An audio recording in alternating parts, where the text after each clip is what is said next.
வந்து பார்த்தீங்கன்னா எங்கள் அப்பா இல்லை எனக்கு. எங்கள் அப்பா வந்து என்னை விட்டு பிரிஞ்சு போயிட்டாராம். என் புள்ள வேணாம், நீனே வளர்த்துக்கோடி, உன் பிள்ளைய கஷ்டப்பட்டு வளர்த்துக்கோடி என்னை விட்டுட்டு போயிட்டாங்க. இந்த நிகழ்ச்சி எங்கள் அப்பா பார்த்தா சொல்கிறேன், ஏன்ப்பா என்ன எங்கள் அம்மாவை இப்படி பிரிச்சிங்களே, உங்கள் முன்னாடி நான் பெரிய ஆளாக வந்து நிற்பேன்.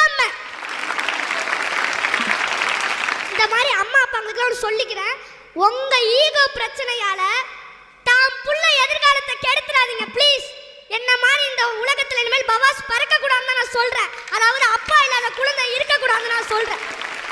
எனக்கு ஒரு ஆசைங்க, நான் இப்போ படத்தில் நடிச்சிட்டு இருக்கேன். ஒரு சிறந்த நடிகனுக்காக ஆஸ்கர் அவார்டை ஒரு கையில் வாங்கிட்டு ஆடிக்கார ஆவணியில் வாங்கி எங்கள் அம்மாவை உட்கார வச்சு புரட்டாசியில் திருப்பதிக்கு அழைச்சிட்டு போய் அந்த சாமி கிட்ட சொல்லுவேன், என்னை என் தாயும் பிரிச்சிடாத, அது மட்டும் இல்லாம வாழ்க்கை பூரா என் தாயை மகிழ்ச்சியா வச்சுக்கணும் நான் வரேன் கேட்பேன், மகிழ்ச்சியா வச்சுக்கணும் நான் வரேன் கேட்பேன்.